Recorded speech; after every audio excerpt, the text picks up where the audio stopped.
Today we tend to take it for granted living indoors at a comfortable, even temperature. In winter especially, central heating has really changed our lives quite dramatically. Without it, people had to spend hours carting coal about, lighting fires, keeping fires going, and they still had to wear masses of clothes indoors. But to make a heating system that's completely automatic and reliable has taken an enormous amount of effort and ingenuity. I hope to tell you something about how these systems evolved and how they work in this programme.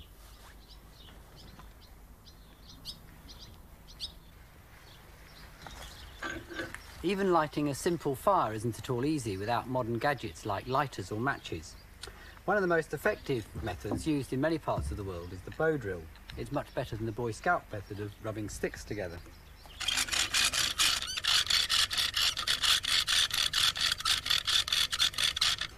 But even this requires a lot of skill and practice, and I haven't managed to make it work myself, despite spending a whole afternoon playing with it.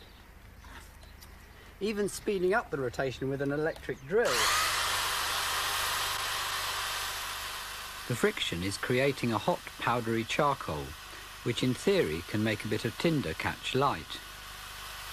This looks much more hopeful, but I've never actually managed to get a flame out of it, despite trying all sorts of different types of tinder. Well, the ancient civilizations, including the Romans, very sensibly never let their fires go out if they could possibly help it. At first, the Romans simply had a fire in the middle of their living room. The Latin for hearth is focus. The fire was literally the focus of the room.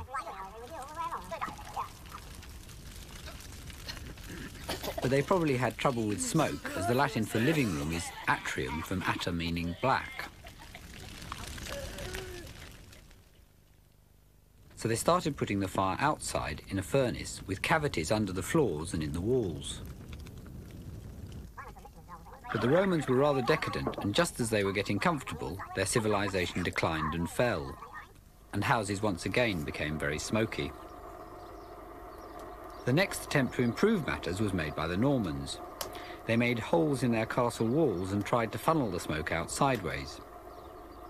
Here we've built a horizontal chimney, and you can see it doesn't really work very well.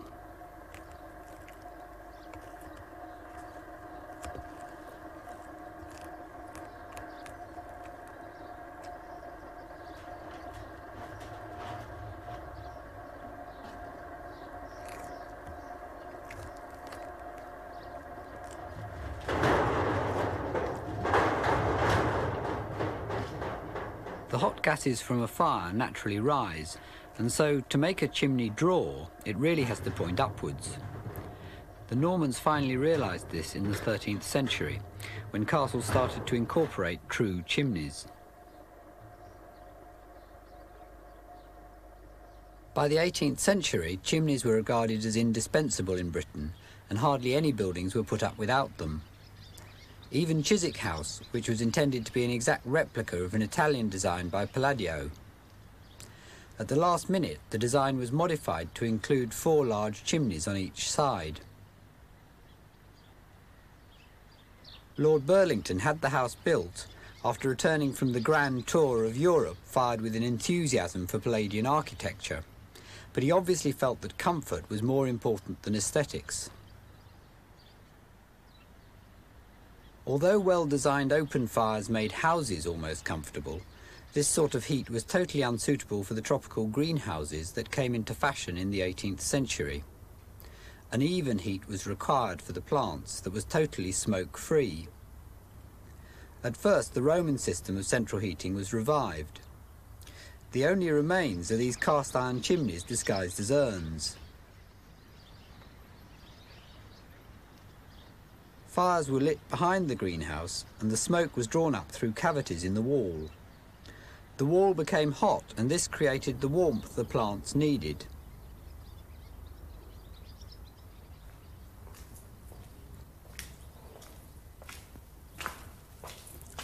The 18th century was also the start of the Industrial Revolution, and steam power was really the miracle of the age. So all the fires behind the walls were soon replaced by a central boiler. and steam or hot water was fed through these enormous pipes that acted as radiators. In fact, these systems are remarkably similar to the modern domestic central heating systems. These pipes take up much more space than today's small bore pipes and ultra-thin radiators, but the principle is really exactly the same.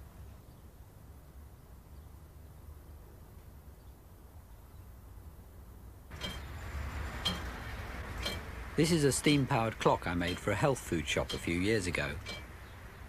The positions of the weights show the time, and every hour they're wound up by a steam-powered piston. It taught me a lot about the problems of using steam. One of the worst is scale. The high temperatures tend to increase the effect, and even using a water softener, scale causes all sorts of difficulties. For a start, it's very difficult to regulate. On this valve, for instance, it's a very, very slight adjustment between it not providing enough steam so the piston doesn't work at all, and providing too much so it whizzes up and down at an alarming rate.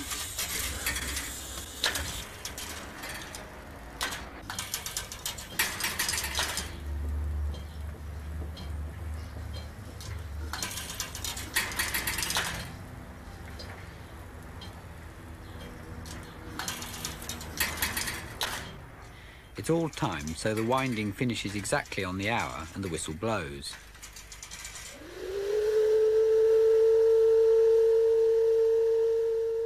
Steam heating remained popular in America for large buildings, but hot water systems have far fewer problems and quickly replace steam for domestic use.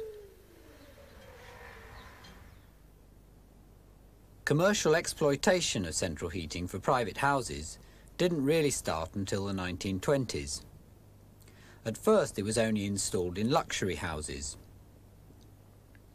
But it quickly spread to the mass market, first being incorporated on a wide scale in the new suburban housing estates of the 1930s.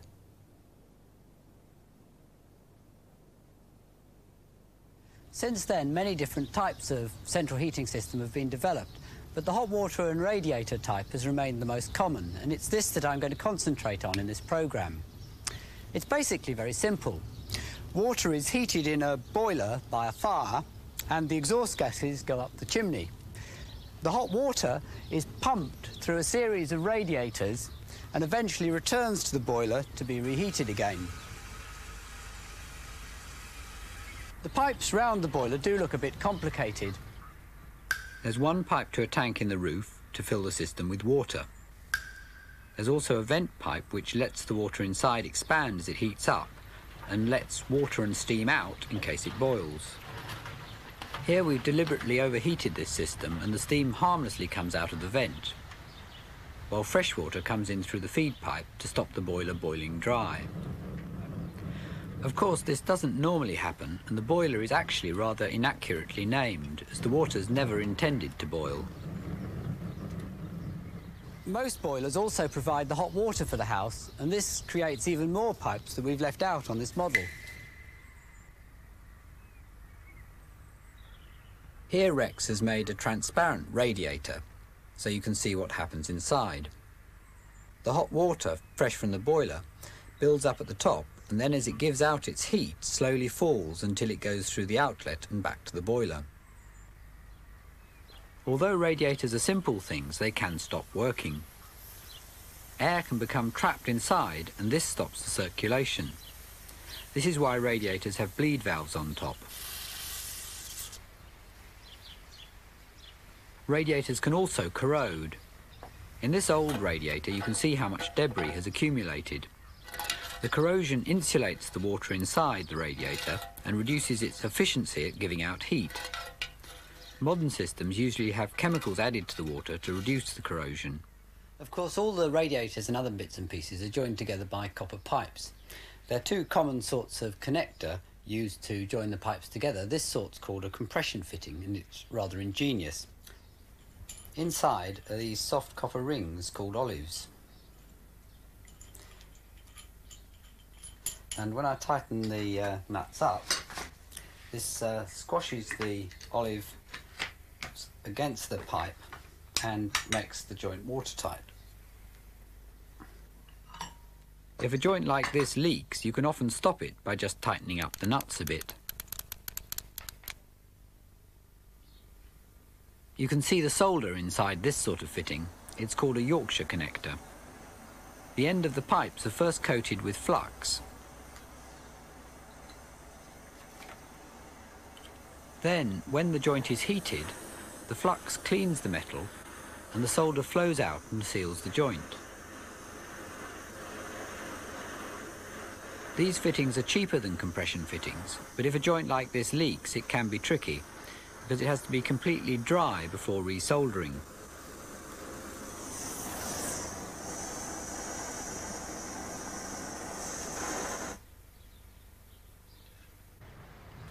This is a basic solid fuel boiler. It's simply a coal fire surrounded by a jacket full of water, a sort of double bowl shape. It's designed so as much heat as possible is transferred to the water, though the top of the boiler has to be left open or the fire wouldn't draw properly. This boiler is probably only transferring about 50% of the fire's heat to the water. The other 50% is wasted up the chimney. An ingeniously simple way of heating a whole building from a single coal fire without a boiler was used in the Danish War Office. Cannonballs were heated in a basement stove until red hot. They were then carried to every room and deposited glowing in the fireplaces several times a day. This was possibly the first ever coal-fired central heating system and remained in use until about 1900. Oh. Although coal was the first fuel to be used, today oil and gas-fired boilers are more common. Oil-fired boilers are a bit more complicated. This is the wall flame type, and the oil comes in right at the bottom under an electric motor. This is the shaft of the motor, and as it whizzes round and round, the centrifugal force pushes the oil outwards and upwards through these tubes, and it comes out the end as a fine spray. This spray is ignited by an electric spark.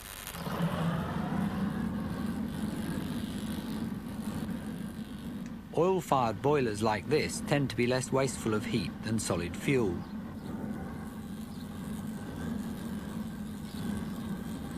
The water being heated sits between the double walls of the boiler, just like in the coal one. Rex uses the spark units from these boilers to create the Jacob's ladder effect you sometimes see in films as part of Frankenstein-style laboratories.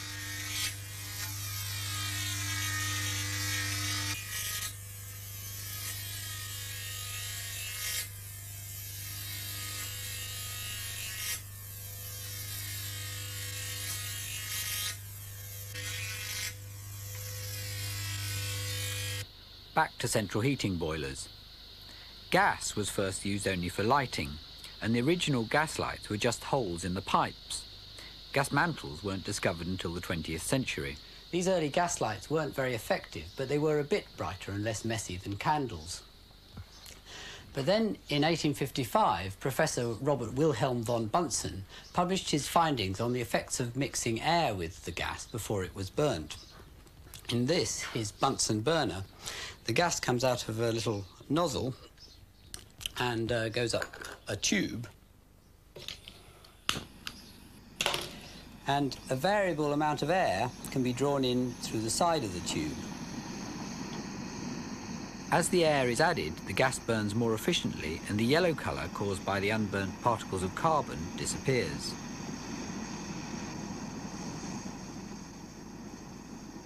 With this temperature probe, you can see that this is the gas burning alone, and then when I add the air, the temperature goes up quite dramatically. I can see the tip of the probe getting red hot. And for the first time, this made it practical to use gas for heating. Happy in the morning, 'cause the water's hot. We can bath an army, the ascot does the lot. Happy after breakfast, 'cause the water's hot. Dirty, greasy dishes are left without a blot. Cleaning house has no more fears, the ascot's waiting there. Saving money, sighs and tears, and endless wear and tear. Happy in the evening, 'cause we know we've got water, water everywhere, and always boiling hot. The ascot works on exactly the same principle as the modern gas central heating boiler. These sorts of boilers do look much more compact than other types, and that's because instead of a large water jacket, a small amount of water flows continuously through these pipes above the flames, getting hotter as it goes. These fins help transfer heat from the flames to the pipes. It also all looks rather more flimsy than other sorts of boilers, but this is because gas burns with a much cleaner and less corrosive flame than anything else, and so the metal just doesn't need to be so thick. And the thinner the metal, the less energy that's wasted heating it up every time the boiler comes on.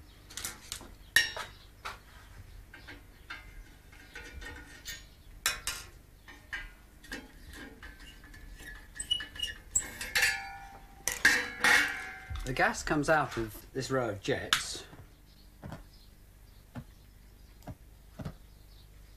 and then it draws air into these tubes, just like in the Bunsen burner, and then it burns in this array of flames.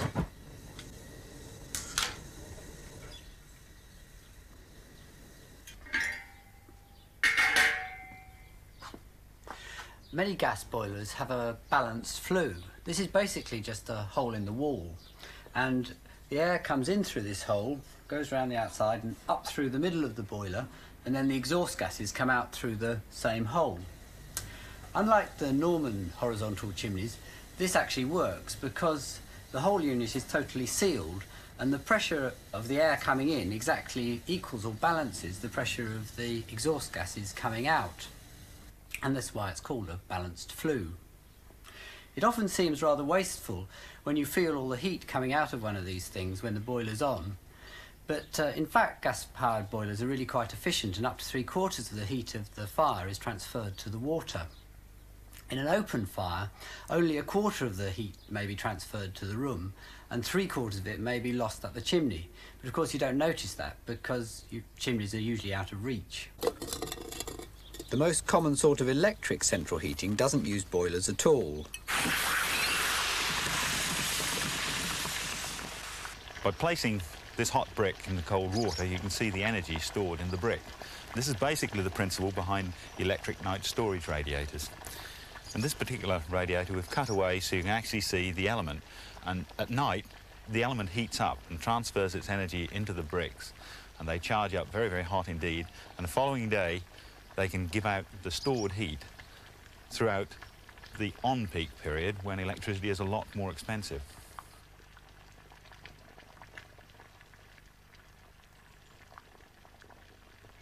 Every sort of central heating system needs controls to turn it on and off according to the temperature and the time of day. Thermostats, which control the temperature, are really quite simple devices.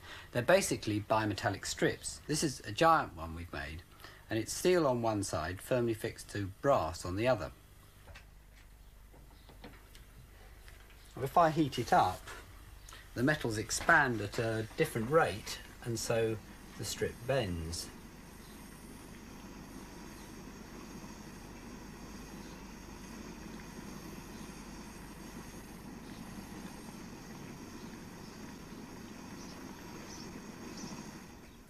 This is the thermostat out of an actual central heating system, and you can see the bimetallic strip inside, and as the temperature warms up, the strip will bend and make an electrical contact which turns the system off, and then as the temperature falls, the strip bends back and switches the system on again. Besides thermostats, central heating systems also need timers, so the heating only comes on at times of day when it's needed. These are basically just clocks with a dial that goes round once a day, pushing a switch on and off as the pins pass. This one's switching it on, and this one's switching it off. Simply moving the pins sets the switching times. Digital electronic timers, which do the same job, appeared a few years ago, but they haven't completely replaced the dial type, just as with watches. The digital ones can switch the times more precisely, but they're rather more fiddly to set. But the overall efficiency of the central heating system depends mainly on how well the house is insulated. Without insulation, about 30% is lost through the roof, 25% through the walls, 20% through the windows, 15% through ventilation, and 10% through the floors. Roof insulation is obviously the most important improvement. But double glazing is often quite effective, simply because it also stops drafts, and these can cause greater heat losses than everything else put together.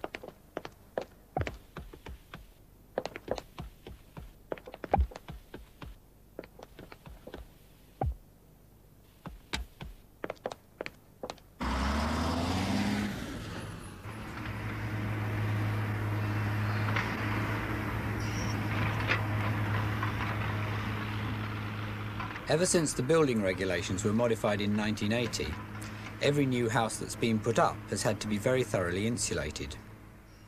These houses have a timber frame. The black exterior is just a weatherproof paper on top of plywood. Inside there's the wooden framework that carries the weight of the house.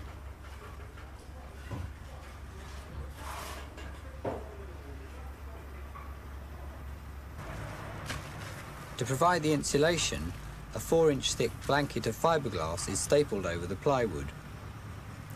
Once the insulation is in place, the interior walls are finished off with sheets of plasterboard.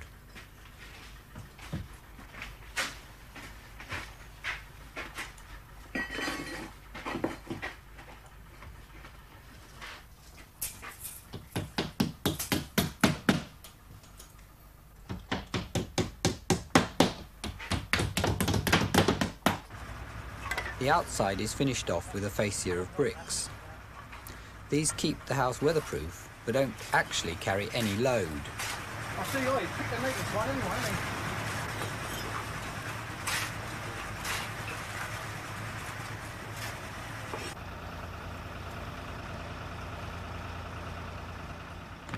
you? Besides the insulation, there are some other simple ways of reducing the heat losses, like including porches to reduce the drafts every time the front door's opened. Some architects have also experimented with more extreme ideas, like making the windows smaller and non-opening with energy-efficient air conditioning instead. Oh, I can't see, it's too dark to read.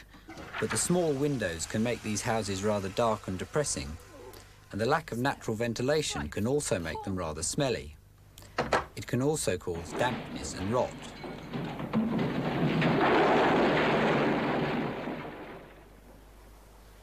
It's easy to forget just how energy-efficient old houses can be. Suffolk farmhouses, for instance. They had highly insulated roofs, thatch, and they were generally built facing south, complete with porches.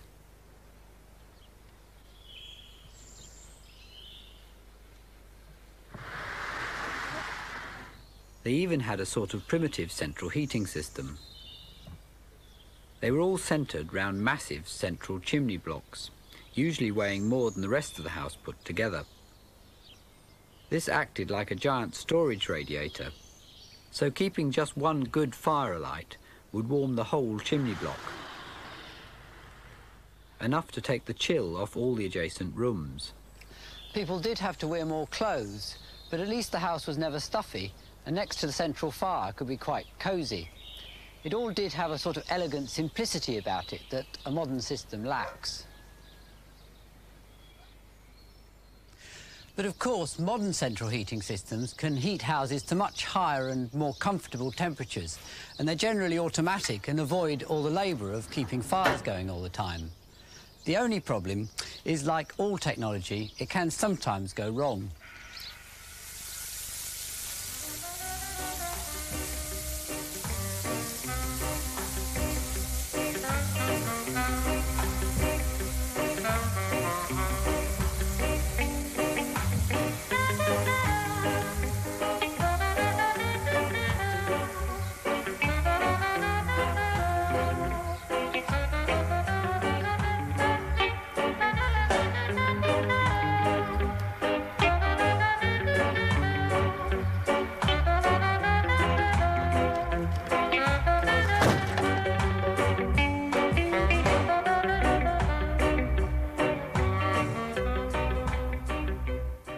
central heating was a little bit odd as an episode because it's entirely about the UK. I didn't really think at the time how different countries had completely different needs and completely different systems.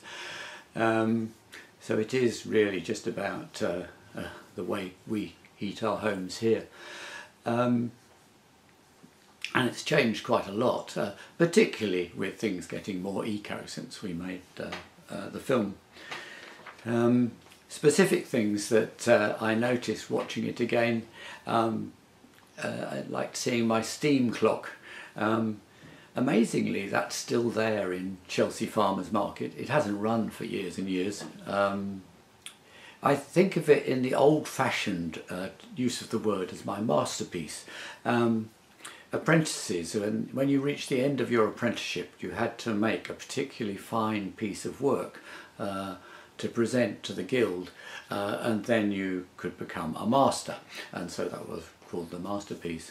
And I think it took me nearly a year to make that clock, and I remember at the time thinking that I'd finally started to get the sort of confidence that I was getting better at making things, and it was in my grasp to actually become reasonably good at it. And so I've always thought of a sort of cusp between the first half of my life where I made things badly with sellotape and glue and all sorts of things, and till the second half of my life when I've been enjoying trying to make things rather better. Some of the technology is really old-fashioned in that film, like the Wilson wall flame boiler.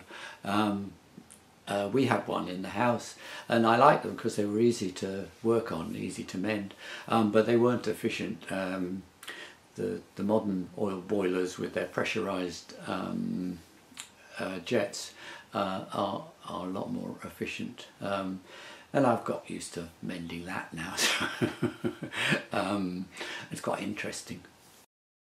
A lot of things have changed. I mean, just the plumbing. There were no push-fit fittings. There's no plastic pipe when we made the film. Just basic stuff like that. Radiators have rather gone out of fashion. It's now underfloor heating is the thing.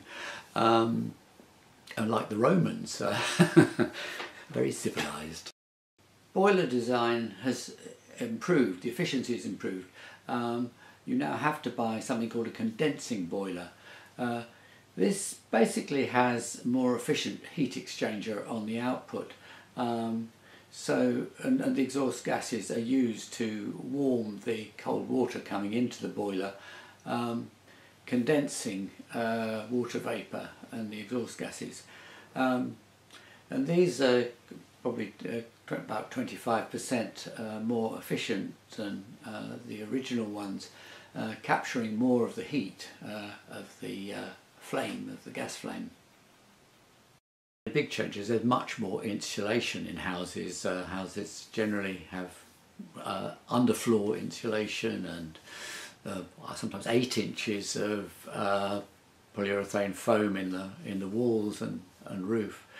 It makes them a lot warmer. One change I only found out about relatively recently is that houses are now pressure tested, new houses, so to see if there are any drafts.